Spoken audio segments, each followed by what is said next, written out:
오늘의 말씀은 사무엘상 10장 6절에서 7절 말씀입니다. 내게는 여호와의 영이 크게 임하리니 너도 그들과 함께 예언을 하고 변하여 새 사람이 되리라.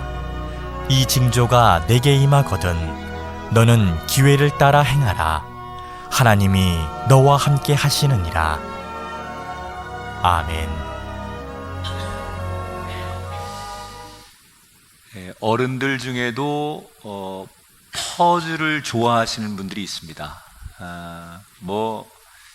어떤 분들은 그거 맞추는 게 너무 귀찮아서 안 하시는 분도 있지만, 취미 삼아서 아주 며칠씩 꼬박 앉아가지고 그 퍼즐을 맞히시는 분들을 제 주변에서 만나는데, 한 번 어느 교우댁에 신방을 갔더니 거실에 큰 그 그림 하나가 눈에 들어와서 그림이 너무 좋다 그랬더니 자기가 만든 그림이래요. 그래서 그림을 그리시냐 그랬더니 그게 아니고 1000조각의 퍼즐을 맞춰가지고 이 그림을 크게 완성해가지고 걸어 놓은 거라고. 그러니까 그린 건 아니지만 자기가 퍼즐을 맞춘 거니까 자기 작품이라는 말도 맞는 것 같아요. 이 퍼즐의 세계가 참 무궁무진한데, 기네스북에서 인정하는 퍼즐들이 몇 개 있습니다. 우선 가장 세계에서 넓은 퍼즐은 얼마나 클까? 작년 7월에 두바이에서 완성된 퍼즐인데, 이 온도를 조금만 올려주실래요? 기침하시는 분들이 있으니까. 6122제곱미터. 여러분이 안 놀라는 이유는 잘 몰라서 그러는 거예요. 또 기네스북이 인정하는 가장 많은 조각이 사용된 퍼즐은 2011년 베트남 호치민에서 완성된 퍼즐인데 1600명이 17시간 동안 무려 55만 1232개의 퍼즐을 사용해서 만든 작품입니다. 그런데 이 기네스북의 이 퍼즐이 기록으로 올라가려면 한 가지 조건이 있습니다. 5만 개가 넘는 조각들을 맞추는데 단 한 개라도 퍼즐이 마지막까지 완성되지 않으면 퍼즐로 인정받지 못합니다. 우리가 해보면 알겠지만 99%를 맞춰도 마지막 하나가 빈 공간이 생기면 그것은 완성된 퍼즐이라고 말할 수 없습니다. 저는 인생이 퍼즐을 맞추는 것 같다는 생각을 해봤어요. 우리가 인생을 살면서 나한테 필요한 퍼즐들을 많이 모으지 않습니까? 어떤 사람은 외모라는 조각, 학력, 명예, 인기, 이런 조각들을 다 우리가 내 인생을 위해서, 내 인생을 만들기 위해서 하나하나 우리가 모으고 있어요. 그리고 나라고 하는 인생을 완성하기 위해서 여러 조각들의 퍼즐들을 우리는 열심히 지금 맞춰나가고 있습니다.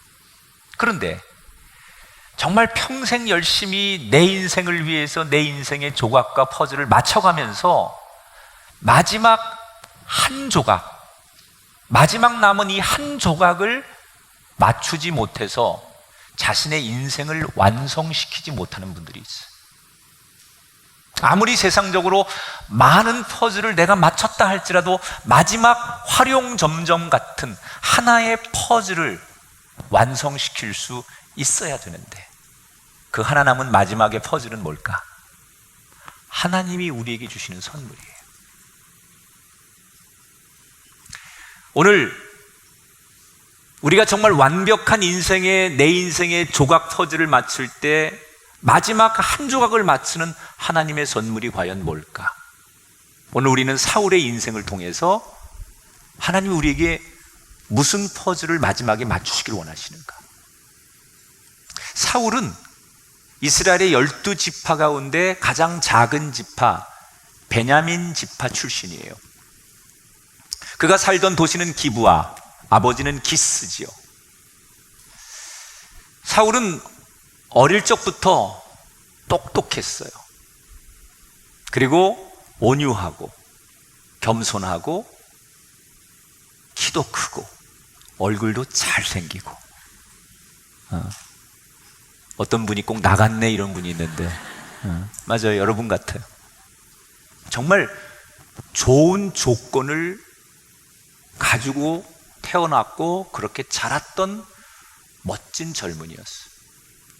그래서 가정에서도 인정을 받고 그를 아는, 물론 그가 살던 도시가 큰 도시는 아니었지만 그를 아는 사람들은 사울을 칭찬했지요.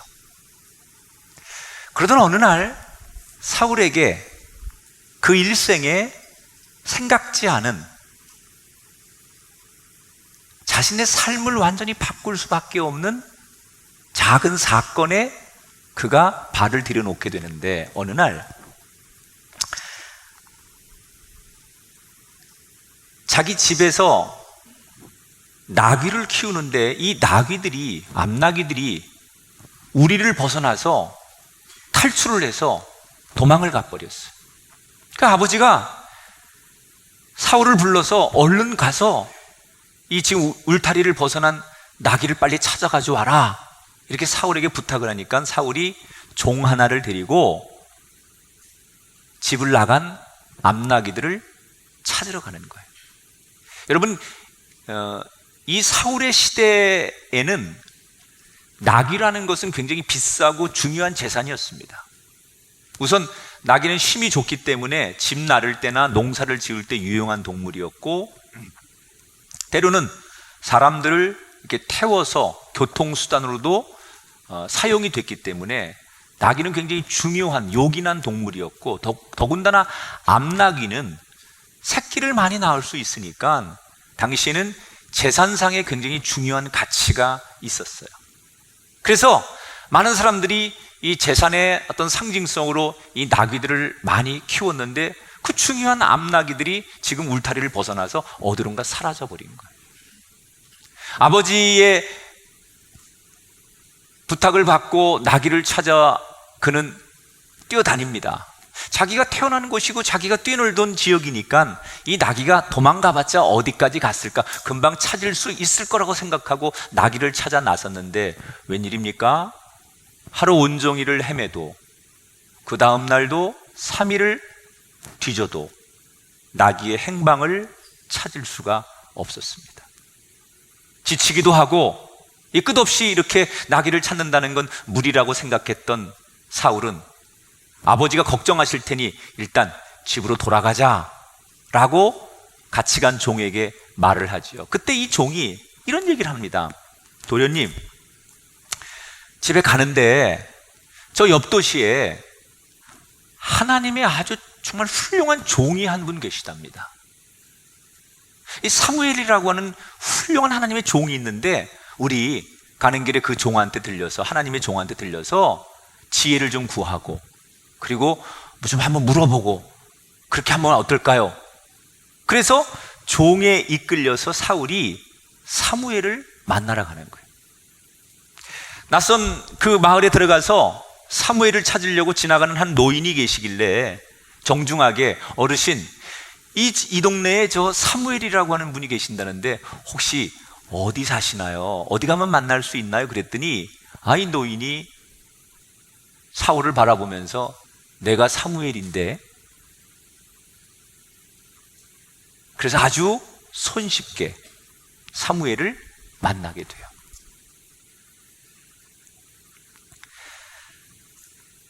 나귀를 찾고 싶어서 뭔가 자기의 지금 문제를 해결하려고 찾아갔는데, 사무엘이 이 사울과 이야기를 나누던 도중에 우리가 잘 아는 대로 그의 머리에 기름을 붓고 하나님이 이스라엘을 구원할 왕으로 너를 부르셨다. 그리고 이 사울에게 사무엘이 기름을 붓는 거예요.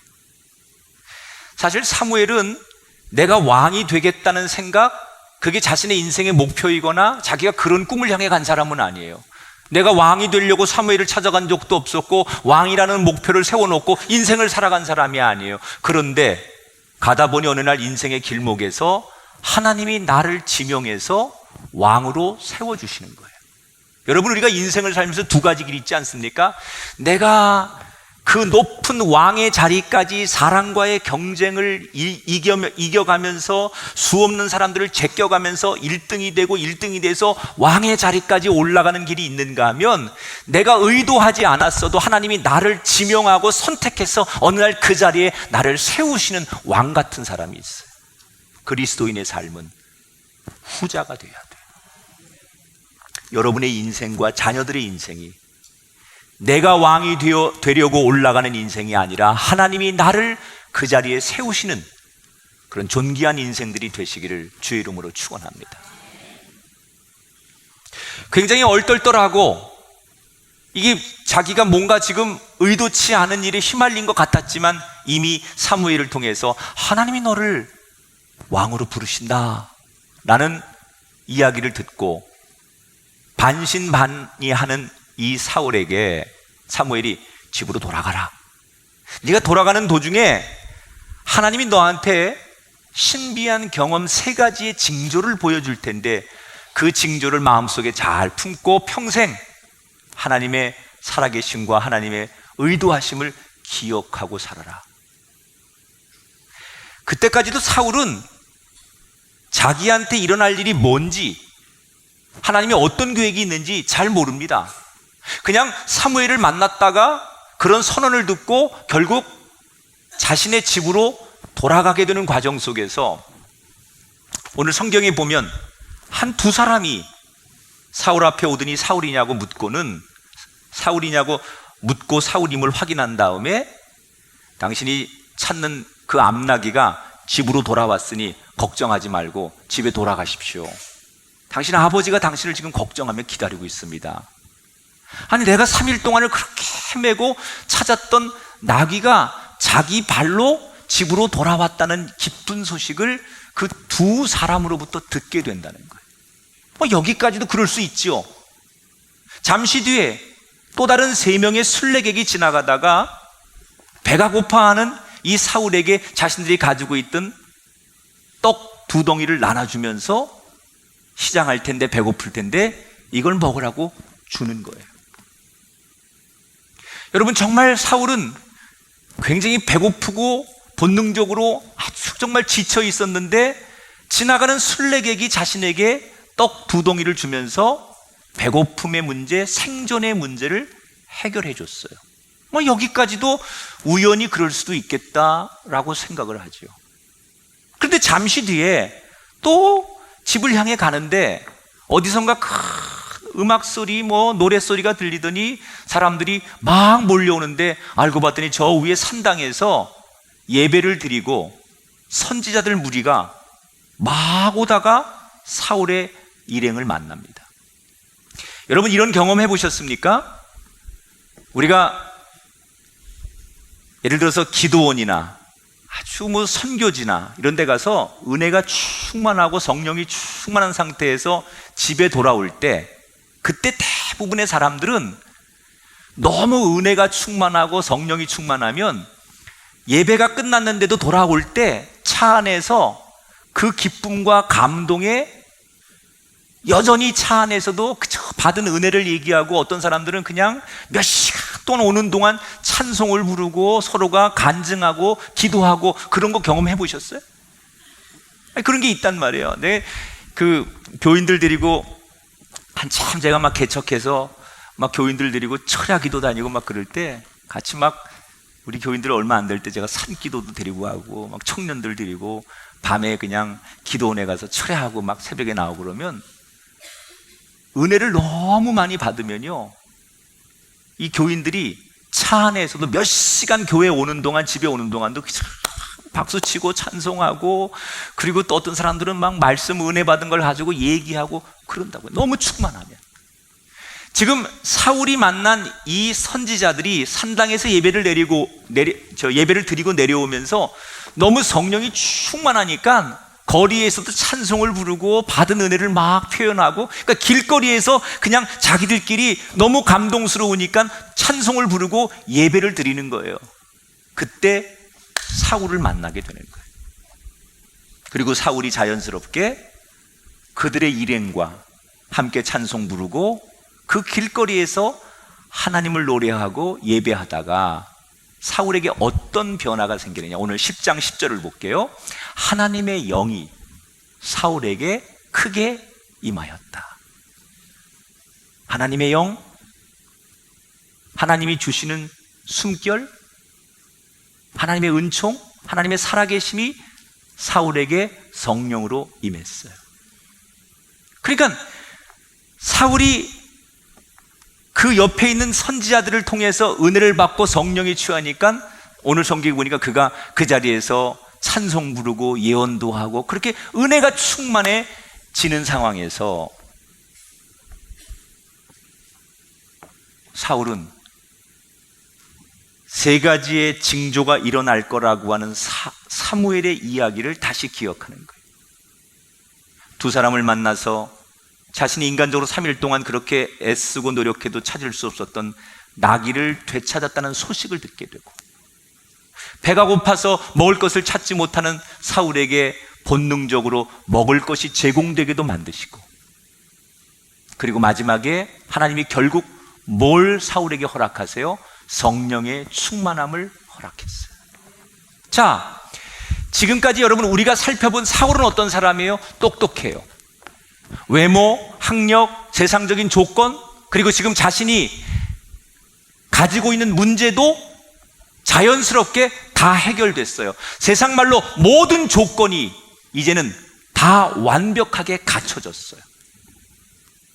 사울은 세상 사람들이 말하는 완벽한 조건을 다 갖췄어요. 문제될 게 없어요. 이제부터 그는 뭐든지 시작하면 됩니다. 그런데 하나님의 생각이 달랐다는 거예요. 그가 인물도 좋고 사람들에게 칭찬받고 인정받는 사람이고 자신이 가지고 있는 문제도 해결했지만, 하나님은 그렇다고 해서 네가 다 된 게 아니라 진짜 너에게 마지막 한 조각, 가장 필요한 한 조각의 퍼즐이 맞춰져야 되는데 그 한 조각이 뭐냐? 성령이 필요했다는 거예요. 왜 하나님은 사울이 가지고 있는 세상적인 완벽한 조건 말고 마지막 하나님이 이 성령이 사울에게 필요하다고 생각했느냐? 그 힌트가 10장 9절에 나와요. 그가 몸을 돌이킬 때 하나님이 새 마음을 주셨고, 따라합시다. 새 마음을 주셨고. 여러분, 새 마음이라는 게 뭐예요? 그동안 내가 갖고 있었던 세상적인 가치관, 생각 이런 것을 버리게 하시고 하나님이 제일 좋도록 내 마음과 생각과 가치관을 바꿔주셨다. 그동안은 내 생각에, 내가 가지고 있는 가치관 속에 하나님도 물론 중요했지만 하나님보다 더 중요한 게 내 생각 속에 있었고 내 의식 속에 있었고 내가 가지고 있는 가치관과 철학이었는데, 어느 날 성령이 임하니까 내 생각이 바뀌더라는 거예요. 내 가치관이 바뀌더라는 거예요. 보는 관점이 달라지더라는 거예요. 어떻게? 하나님이 제일이다. 그래서 성령 충만한 이 사울이 제일 먼저 한 일이 뭐냐? 13절을 볼까요? 사울이 예언하기를 마치고 어디로 간다고요? 산당으로 올라가니라. 여러분, 지금 사울이 아버지가 있는 집을 향해 가고 있지 않습니까? 그런데 중간에 거리에서 만난 선지자들을 통해서 함께 예배하다가 성령의 충만함이 임했을 때, 성령 충만하니까 새 마음이 생긴 그가 어디로 갑니까? 집을 향하던, 세상을 향하던 그의 발걸음이 예배의 자리로. 왜 예배의 자리로 갈까요? 하나님이 너무 좋기 때문에.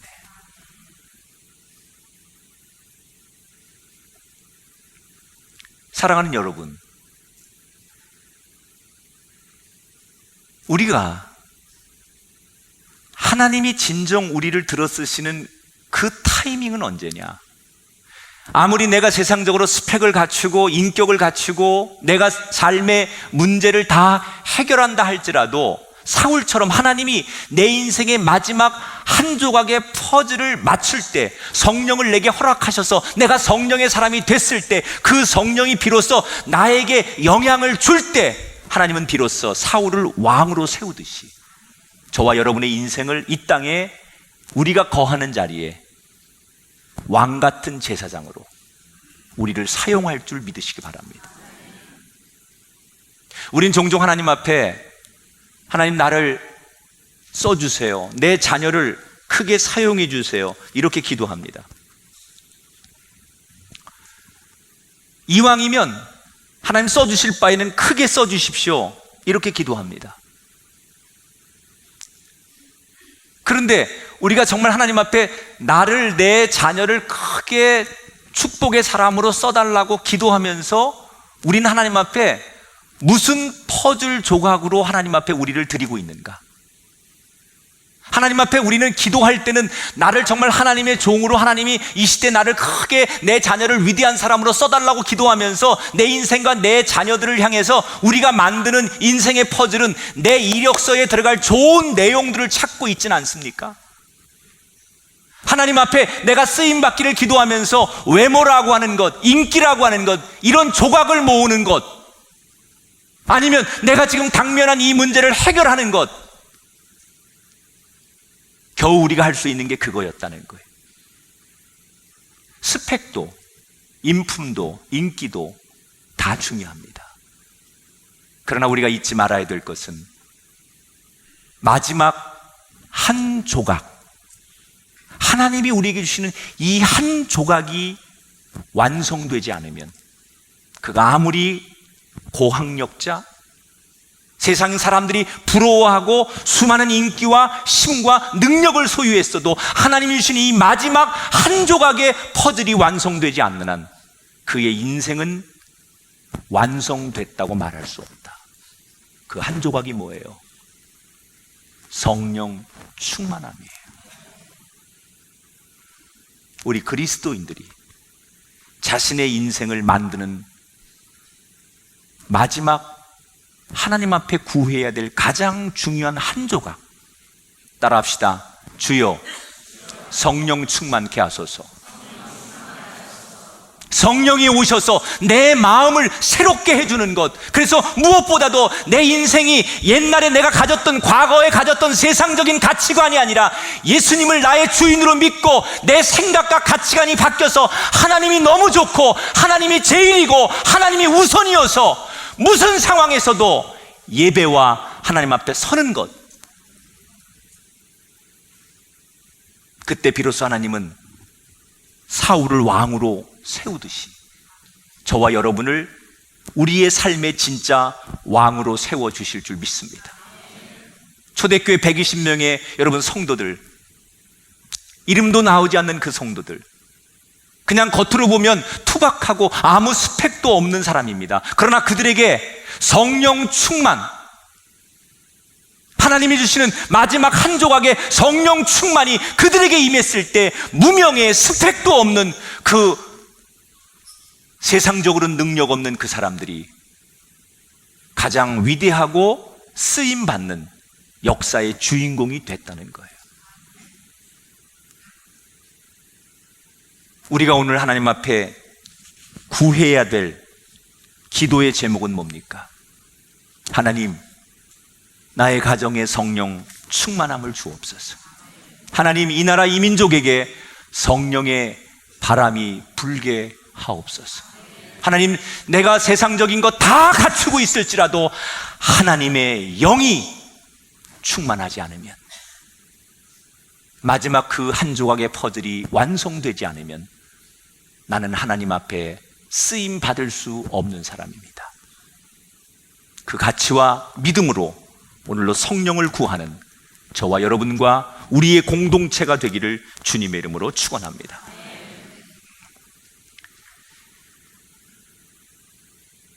사울이 사무엘로부터 기름 부음을 받고 왕이 될 것이라고 축복은 받았지만 왕이 된 게 아니잖아요. 하나님이 그렇게 그를 왕으로 세우실 거라고 얘기했지만 왕이 된 게 아니에요. 왕이 언제 되느냐? 과정이 좀 필요해요.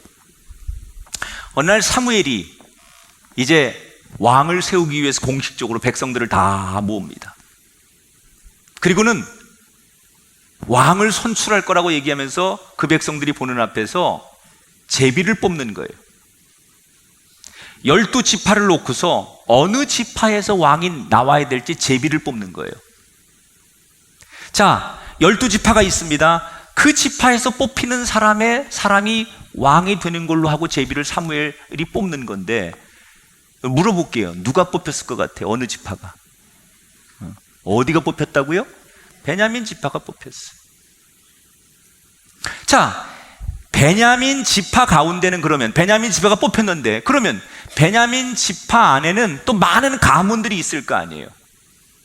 그러면 어느 가문에 사람을 왕으로 세울지 다시 또 두 번째 제비 뽑기를 해야 되는데, 베냐민 지파 가운데 많은 가문들 가운데 누구의 가문이 뽑혔을까요? 사울의 아버지가 누구라고요? 기스 가문이 뽑혔을까요? 안 뽑혔을까요? 그렇죠? 눈치껏 맞추면 돼요. 기스 가문이 뽑히는 거예요. 기스 가문에는 사울 말고 다른 형제들, 다른 사람들이 없었을까요? 또 있었겠지요. 그런데 또 다른 사람들 가운데 사울도 거기 포함되어 있는데, 마지막 그 기스 가문에서 또 한 사람을 뽑는데 누가 뽑혔어요? 사울이 뽑혔어요. 믿음 없는 사람들은, 성령으로 이 사건을 조명하지 않으면 사람들은, 야, 그렇게 운이 좋네, 뽑기의 왕이네, 뽑을 때마다 뽑히네, 뭐 이렇게 사람들이 이 사건을 치부할 수 있습니다. 그러나 여러분, 우연이 된 게 아닙니다. 하나님께서 이미 사무엘을 통해서 기름 붓고 예언하신 것처럼 그렇게 되게 하시는 거예요. 여러분의 인생 속에 이런 경험과 체험들이 있게 되길 바랍니다. 우연인 것 같지만, 운이 좋은 것 같지만, 그냥 자연스럽게 되는 것 같지만, 하나님이 의도하시고 하나님이 이끄시고 하나님이 계획하시고 하나님이 섭리하셨기에 될 수밖에 없는 사람, 그런 사울과 같은 인생이 여러분의 인생이 되기를 바랍니다. 자, 그런데 그렇게 해서 왕이 됐지만, 왕은 내가 왕이라고 해서 되는 게 아니에요. 사람들이 나를 왕으로 불러주고 왕으로 인정할 때 왕이 되는 거예요. 사람들은 사울을 왕으로 뽑아놓긴 했지만 인정하지 못하는 거예요. 12지파 가운데 가장 작은 베냐민 지파에서, 기스의 가문에서, 그것도 뭐 아버지나 집에서 그 동네에서는 인정받는 사람이 사울일진 몰라도 전체적으로 보면 이 사울이 그렇게 훌륭한 왕이 될 만한 제목감이라고 누구도 생각하지 않는 거예요. 그래서 다른 지파 사람들이 이 사울을 왕으로 쉽게 인정하지 못해요. 여러분이 만약에 사울이라면 얼마나 기분 나쁘겠어요. 그래도 내가 공식적으로 왕으로 뽑혔는데 나를 왕 대우를 안 해. 그러면 사람이 두 가지 중에 하나죠. 폭군이 되든지, 아니면 상대가 나를 인정할 때까지 기다리는 거예요. 대부분의 사람들이 못 기다리죠. 그 자리에 가면 자기를 인정하지 않는 사람들에게 급해지는 거예요. 사울이 왕이 됐지만 이스라엘의 첫 번째, 이제 처음 왕이 세워졌기 때문에 왕이 어떤 역할을 해야 되는지 사울도 사실 잘 몰라요. 왕이라고 불리고 왕은 됐지만 인정도 못 받는 데다가 자기도 왕으로서 어떤 역할을 해야 되는지 잘 모르는 거예요. 이때 사울이 뭘 하느냐? 절망하거나 서두르지 않아요. 성령의 특징은 뭐냐? 성령은 사람을 조급하지 않고 여유롭게 기다리게 만들어요. 여러분, 성령의 사람은 인간적인 생각에 자기의 판단 때문에 서두르지 않아요. 급하지 않아요. 성령의 사람은 내 뜻대로 되지 않아도 하나님의 때를 차분히 기다리는 사람, 그게 성령의 사람이에요. 이미 성령의 사람이 된 사울은 나를 왕으로 인정해 주지 않고 내가 왕으로서 할 수 있는 역할이 없다 할지라도 하나님의 때를 걱정하지 않고 기다리는 거예요. 조급해하지 않는 거예요. 여러분의 인생도 성령과 함께 동행하셔서 지금 내 생각, 내 계획, 내 뜻대로 되지 않아도 사울처럼 성령이 여러분을 평안케 하시고 하나님의 때를 기다릴 줄 아는 은혜와 평강이 있게 되기를 축복합니다. 그렇게 왕이 되고서 한 달 정도가 지난 어느 날, 사울이 살던 기브아로 어떤 사람들이 찾아오게 됩니다. 몰골이 완전히 말이 아니고 너무 허기지고 지치고 허겁지겁 사울을 찾아온 한 무리들, 이들은 누구냐? 요단강 동편에 야베스라고 하는 도시의 사람들이에요. 이 사람들이 왜 이런 몰골로 이렇게 급하게 사울을 찾아왔느냐? 이들의 얘기를 들어보니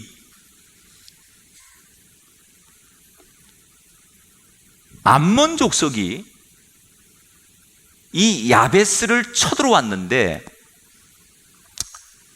이 암몬 족속은 굉장히 잔인하고 폭력적이고 아주 야만적인 사람들.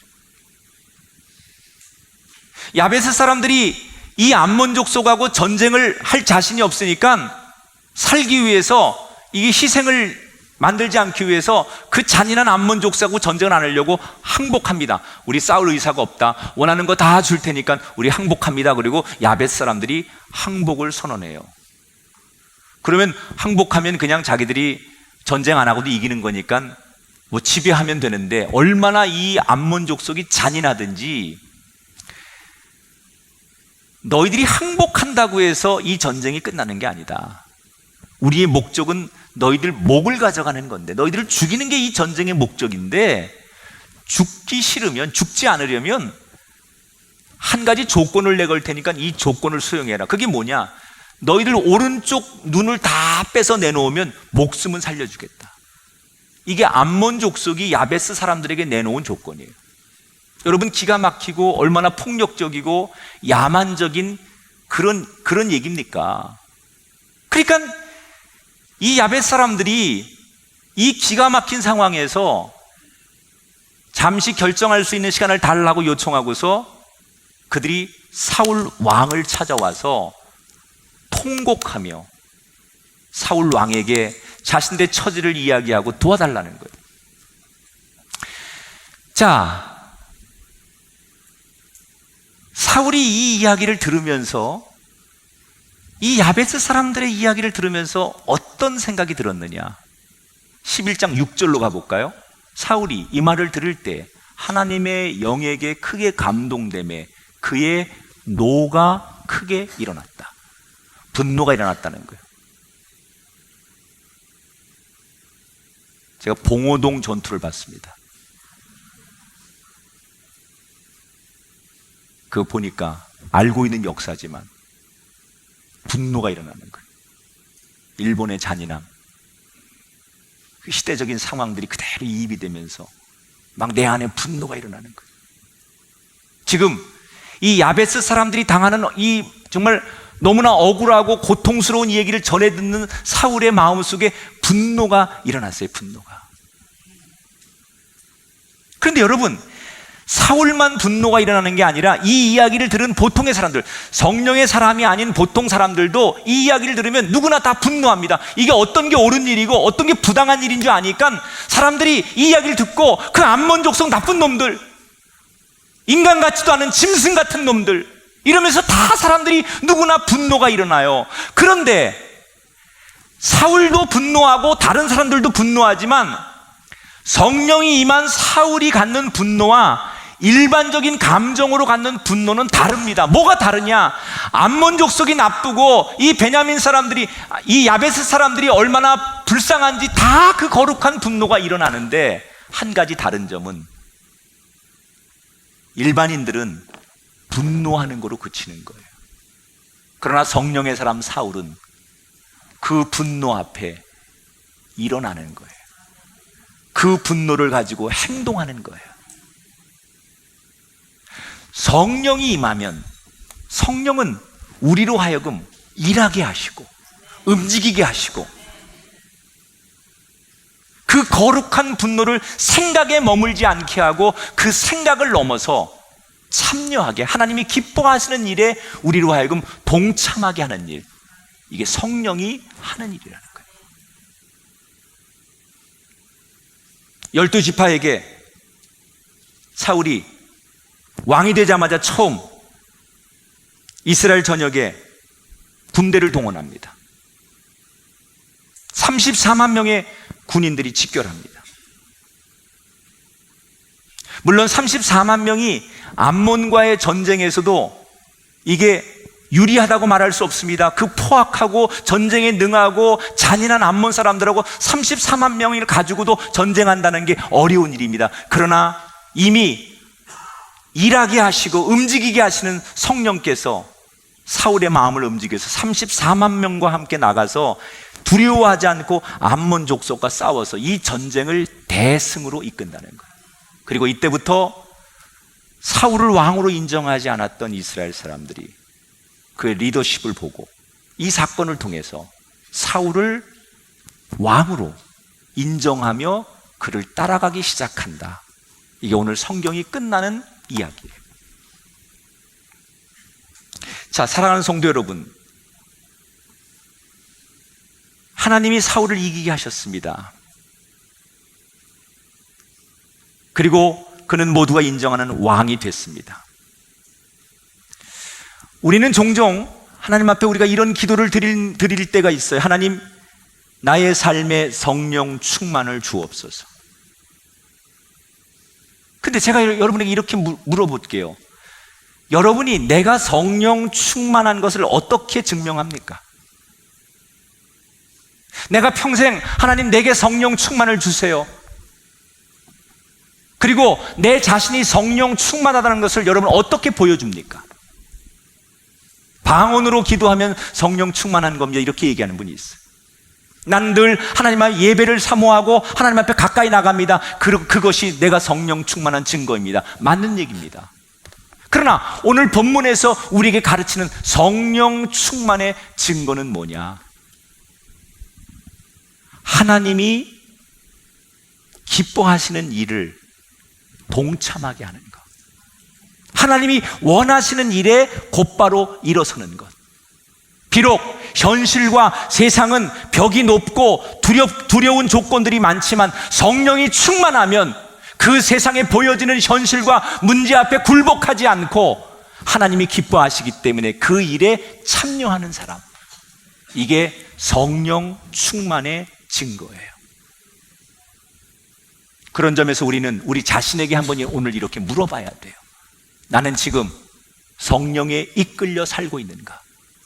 내가 직장 생활이나 또는 내 삶의 어떤 중요한 문제를 선택할 때 나는 무엇이 옳은 줄 알면서도 세상의 벽이 너무 두려워서, 또는 세상 사람들의 평가나 조건, 환경 때문에 이게 옳은 줄 알면서도, 하나님이 원하시는 줄 알면서도 여전히 두려워하고 주저앉고 아무것도 하고 있지는 않은지, 나는 과연 성령의 사람이 맞는지 자신에게 질문해 봐야 돼요. 사랑하는 여러분, 성령이 여러분에게 임하면 아무리 세상이 두려워도 그 세상을 두려워하지 않게 됩니다. 아무리 세상이 높아져도 여러분, 세상의 벽이 아무리 높아진다고 한들 하나님보다 높을 수는 없어요. 세상이 아무리 바벨탑을 지향한들 하나님이 바람 불면 세상이 쌓는 바벨탑은 한순간에 무너지는 거예요. 성령이 함께하면 두려움이 사라집니다. 왜 그리스도인에게 성령이 필요할까? 아무리 세상적으로 완벽하고 훌륭한 조건들을 다 갖췄어도 하나님이 주시는 마지막 성령의 한 조각을 소유하지 않으면 내 인생은 완성된 퍼즐이 될 수 없다. 여러분을 축복합니다. 성령을 사모하십시오. 여러분 자녀를 위해 기도하십시오. 여러분 가족을 위해 기도하십시오. 하나님, 성령을 충만케 하옵소서. 이 시대 한국교회가 성령을 잃어버렸습니다. 성령 받는 것은 굉장히 구시대적인 가치고 신앙이라고 생각합니다. 아닙니다. 하나님은 이 시대에도 새로운 왕 같은 사람들을 사용하기를 원하시고 새로운 사울과 같은 왕을 만들기를 원하십니다. 여러분의 삶의 자리에, 여러분의 직장에, 여러분이 살아가는 삶의 모퉁이마다 하나님은 사울과 같은 왕을 세우기를 원하십니다. 그 왕은 어떤 사람이 자격이 있느냐? 세상적인 99%의 완벽한 조건을 갖춰서가 아니라 마지막 한 조각, 하나님이 주시는 성령에 그 한 조각을 붙드는 사람, 그 사람이 하나님이 쓰시는 사울과 같은 왕 같은 사람임을 기억하시면서 여러분의 인생이 사울처럼 마지막 한 조각 성령을 붙드시고 그 성령의 사람이 되셔서 여러분의 삶의 자리마다 하나님이 너는 왕 같은 사람이다 라고 축복하시는 인생의 여정이 저와 여러분의 인생길에 펼쳐지게 되기를 주님의 이름으로 축원합니다.